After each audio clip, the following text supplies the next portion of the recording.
Hello. You guys good? Rocky, over here. Hi. How are you? I'm good. How are you? How's the cold treating you? Oh, we actually got off the plane yesterday and we're like, wow, this is warm compared to Colorado. We're in the negatives right now, so.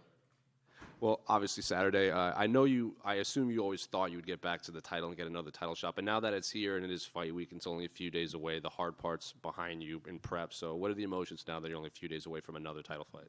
I'm excited. Honestly, for me, like, in my mind, like, I know the world title's there, but, like, it's just another fight. It's just another stepping stone. And, you know, this last year has been one of the best years of my life. And so I'm more motivated than ever, completely embracing this journey, and I'm having fun. When you say best year of your life, is that because, like, of you and Tisha, you know, you welcomed a new addition to your family, Yes. you're fighting for the title, so or is it just everything all together? It's everything, you know. I feel like, but the biggest part is Alea. Having Alea, like, it's just a game changer. You know, my motivation is completely different. My purpose is completely different. Everybody's like, oh, you've been away from the octagon for a year. How does that affect you? Like, it doesn't feel like a year at all. Like, I feel like that fight with Ketlin just happened, but so much has happened. And, you know, I say it's important to, yeah, you got to have fun in the gym. You got to do things as an athlete, but it's also important to be a person. And this year was being the person. I mean, I cannot even explain it. I mean, if the smile on my face in all these interviews doesn't say enough, like. When you say the addition of her is a game changer to you, like, what do you mean by that exactly? I'm her greatest teacher, right? And so I always say that this sport is 90% mental, 10% physical, and, like, the emotions that come in all of this, like, I don't have room for any negativity. I don't have room for fear. I don't have room for scared, nervousness. Like, there's a healthy level of nervousness because that's my body telling me that it's prepared. But, like, at the end of the day, like, I'm her mama. Like, I have to teach her how to be courageous. I have to teach her how to be brave. And this is just me passing on my legacy to her. When she's older, will you bring her to sparring? Listen, that little girl can be anything that she wants to be in life, but, you know, I tell her this every day. I'm like, I love you. You're beautiful. You're strong. You can do anything you want, but not be a fighter. Don't be a fighter. Self-defense, but not a fighter. So what if she came to you and said, Mom, I do want to be a fighter? Would you try? I'm going to support her in whatever she wants to do, but I'll tell you what, I've seen what I put my mom through with this stress, and, you know, I like my health. I see the emotional roller coaster that comes with all of it, and I'm like, if we could just avoid this, like, that would be great. And then looking at your opponent on Saturday, and Mayra, she was in here earlier, and she's like, you know, on paper, she doesn't think the fans are overly excited about this fight because she goes, people want to see me fight Juliana. So do you think she's looking past you at all? Listen, she's a character, right? All the things that she's saying is, like, really entertaining me. What you just said is completely contradicting to what I've heard that she's saying. At the end of the day, like, I feel like she's talking all the crap. She's trying to say all the things. Sure, maybe the fans want to see her fight Juliana because they both yap a lot. They talk. And so everybody wants to see that. They love the entertainment portion. That's just not who I am. And, you know, I think about the kids and the younger generations and who look up to me, and it's not about talking crap to each other and doing everything. At the end of the day, a fight's a fight. Our fists are going to do the talking. So I don't feel the need to waste the extra energy. And, you know, I mean, I don't know who she thinks she is right now. Like, I've been in this sport for a very long time. I've been in the top 10 majority of my career in the UFC. And, you know, for her to sit here, like, they were trying to find another opponent because Juliana's injured. It was supposed to be me and Juliana. So for her to think that it's supposed to be her and Juliana, like, I love the world she's living in her own mind, but she's a little confused. Well, that kind of goes off of my next question. Were you surprised that it was her, and do you think she was the worthy opponent when Juliana wasn't healthy to fight? Yeah, definitely, to say the least. It's just been an interesting journey for me. You know what? I'm gonna give her credit, right? She's here. She's gonna bring a challenge to the table for sure, and I'm not looking past her at all. Like, I think there's a level of respect that you give each and every opponent. That's important. But it's just been interesting how all that played out. When me and Aldana got scheduled, they told me when I originally fought Ketlin, it was for a #1 contender fight. Then all of a sudden that fight passed, and they're like, oh, well, here's the deal. Like, Juliana and Amanda are going to fight again, and so you and Aldana are going to fight again. And it's like, okay, you guys are completely saying totally different to me, and it was frustrating. And then Juliana gets injured, and, like, I'm like, okay, I'm supposed to be next. And then they're like, well, we're going to, you know, pull Aldana up. It makes sense. We want Mexico to take the chance of having another champion, blah, blah, blah. Okay, I hear all the entertainment behind it and everything else, but as an athlete, super frustrating. And then they call me, and they're like, well, would you still want to fight in the main event in May? And it's like, what makes sense? I'm supposed to be fighting a number 1 contender fight. Tell me who makes sense. And they're like, Mayra Bueno Silva. And at this time, I think she was still like 13. And it was like, you guys want to take me from a number 1 contender fight to fighting the number 13 girl in the world? Like, how does that make any sense? And usually I'm down for every single fight, and they know that. But I was like, I'm at a point in my life, like, I'm 35, like, I'm on a mission. And so to me, it didn't make any sense. And then I wake up to headlines the next day, and it's like, clash of the top 10, Mayra Bueno Silva versus Holly Holm. So you guys bumped her for promoting, or what the hell happened there? And then, of course, she beats Holly Holm, so then she gets bumped. Like, the rankings are interesting, but you know what? She's here now, and so it is what it is. You're coming into this fight off a bit of a layoff. Is there anything in particular you've worked on in the gym that maybe you're looking to show on Saturday, or anything that you've worked on that you're excited to kind of put out there? Yeah, I've talked a lot about the toolbox that I have. You know, I got categorized as a striker and as a brawler. You know, I'm a well-rounded mixed martial artist. And so my biggest thing this fight camp, we've done the work. We've done everything that we've needed to. We prepared in all the ways. But my biggest thing as a person and as an athlete was to slow down and actually open up that toolbox. I have not had the opportunity, or I go back to the drawing board every time and I reset, or I look at things in my fights and I'm like, oh, I should have done this or whatever. Like, there's always more expectation from myself, and I get frustrated.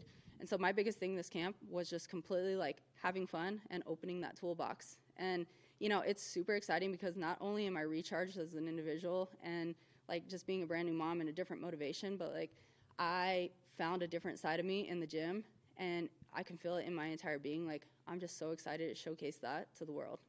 What do you think of the fact that a lot of her wins are by submission? I think 70% of her victories are by submission. The last submission loss for you, I think, was in Invicta in 2012, if I'm not mistaken. Do you look at that stuff as far as the style matchup and just knowing, like, you're pretty durable and tough to take out? Even Nunes, it was a 5th-round stoppage on you, right? Like I said, I'm a well-rounded mixed martial artist. I'm not just this brawler. Like, okay, cool, I have a granite chin. Like, I can take some punches. I can throw some punches. But there's so much more to me. I'm not just in the gym just constantly striking. Like, I have my own submission wins. You know what I mean?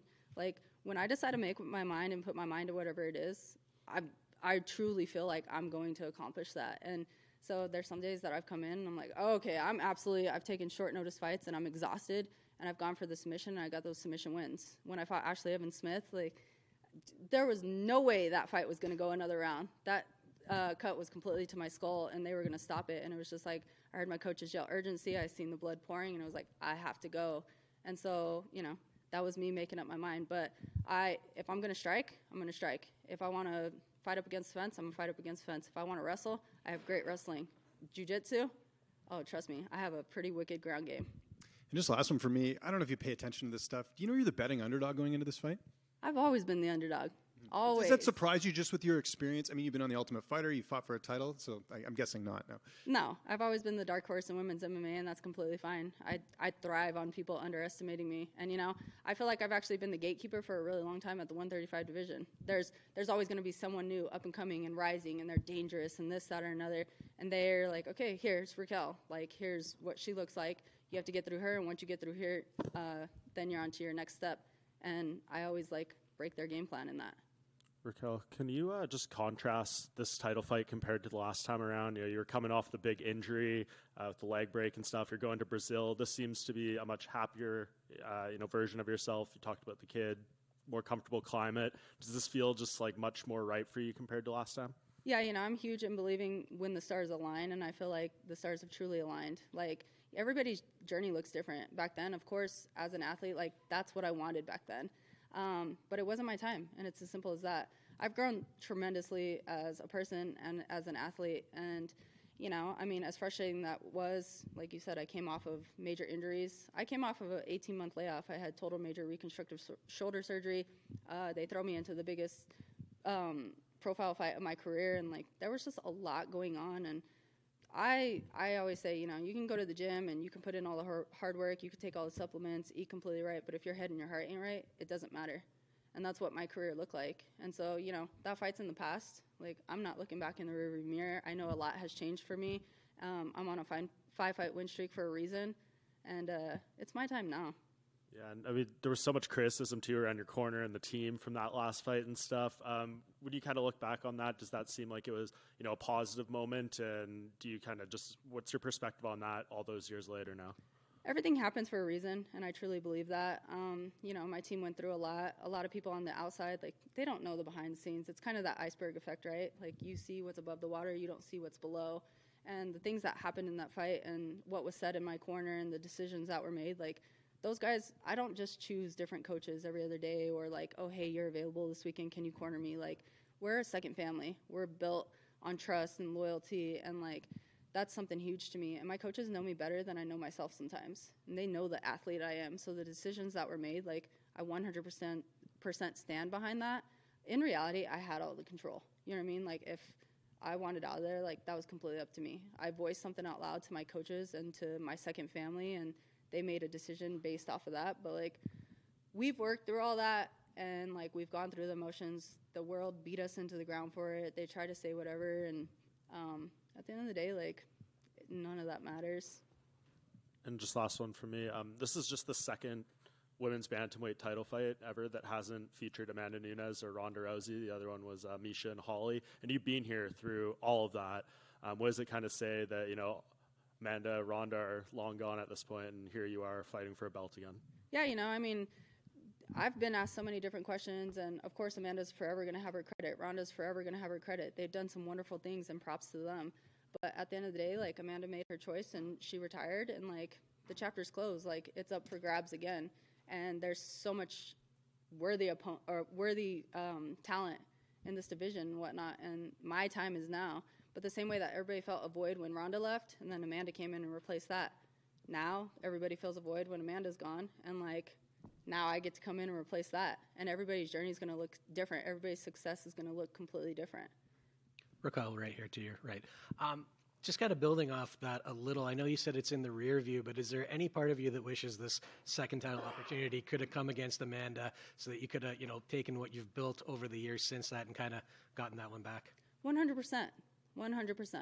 But, you know, I mean, everything happens for a reason, and so who knows? Maybe Amanda, like, isn't fully done. I mean, Ronda said she was done, and then Ronda came back and tried to give it another shot. You never know what's going to happen, but at the end of the day, we're here now. My opponent is Bueno Silva, and that's what I'm looking forward to, and, you know, just being me and going out there and accomplishing my ultimate goal. Is it more difficult to follow in the footsteps of a dominant champion like this? Like, do you feel like you're going to have to really go out and get a few title defenses and really put your stamp on the division? You know what? I feel like I just need to simply be me. Like I said, everybody's journey is completely different. Nobody's going to look the same. You know, everybody has their own successes in their absolute own way. And for me, like, this is just 14 years of hard work, sweat, tears, the blood, sweat, tears, dedication, like, everything, the climbing up, the falling down, like, it's all just coming together. And, like, that belt is just a resemblance of that. But for me, like, I've honestly already won in life. Like, I am truly blessed. I'm thankful to be here. Like, I live a really cool life. I have an amazing opportunity to do this. And at the end of the day, like, it's just me continuing to build my legacy and have something to pass on to my daughter. Thank you. Raquel, love the hat. Thanks. Is that a custom dealie, or is that a official merch? Do you want to plug that, or? Yeah, I made these, I think it was last Pride Month. I had these for sale, but these are my Team Rocky swag, so they were a limited edition. My flight got all jacked up yesterday, and I absolutely lost my luggage, so kind of just hanging out. I'm like, all right, we got to cover the hair and do all the things. It's a good look. Thanks. Regarding the hat, then, what are your thoughts on being the co-main event to a headliner featuring Sean Strickland, a guy who's made some controversial, I'd say, offensive comments about the gay and lesbian community? I mean, do you have any feeling about that? You know what? Everybody's always going to have an opinion, right? What do they say? Opinions are like buttholes. Everyone has one. So he has one, and that's his opinion. At the end of the day, like, it doesn't affect my life, and it's never going to affect my life. And in reality, like, I'm not even paying attention to the outside noise. It's all outside noise. It doesn't matter to me. I feel like the world is the way it is because people make their comments and do all the stupid stuff. But, you know, it's what keeps it interesting. So I personally don't care. I'm focused on my ultimate goal. I'm focused on myself. And, like, I can't even tell you who else is on the card because that's how focused I am on just what I'm going to do. Thanks. And any pick for the main event, then? Yeah, not Sean Strickland. I'm just kidding. So you mentioned that you felt like an underdog coming into a lot of these fights. How did you mentally shift your perspective from feeling like a perpetual underdog to feeling like you can become a world champion now? I don't pay attention to that, you know? I mean, I feel like if you don't have haters, you're not doing something right. And people have always, like, doubted me, and that's completely fine. It's just more motivation. Like, it gives me a good laugh at the end of the day. They doubt me. They tell me how I should quit, how I suck, how I'm boring. Like, I don't even know the things that I've caught. And then every time I get my hand raised, I'm like, oh, eat that. Like, it doesn't matter, because at the end of the day, I mean, that's just the people's opinions. It's statistics. It's what people want to see. I mean, I've been an athlete my whole life. I'm a freaking sports fan. It's the same thing if you have a team and you're just like, oh, we really want this team to win. You know what I mean? And that's what it comes down to. But it doesn't define me as an athlete. It doesn't define me as a person. Just as you mentioned, so much of this being a mental game and looking at Saturday as trying to just categorize it as just another fight, was that the perspective going into your last championship fight? And tell me a bit about the contrast. Was it kind of be-all, end-all back in 2018? It was. I mean, I honestly cannot tell you where my mental state was back in 2018. It was literally all over the board. I was all over the board. I was coming off a long layoff. I wanted to feel like myself again. I had frustration after frustration, setback after setback. I was developing medical issues. It was one thing after another after another. And as a fighter, it was like, man, I just want to be me. As a person, like, and being a warrior, like, I just wanted to be me. And so it was like, in my mind, I was going to be world champ. Like, in my mind, I was going to be world champion. In my heart, I didn't feel half of anything. I didn't feel it in my entire being because everything was so unaligned. But it was going to happen somehow. And now the big difference is I feel it in every part of me. Like, my mind is right. My heart is right. My freaking spirit is right. My motivation is on a different level. Like, I just feel 100% different.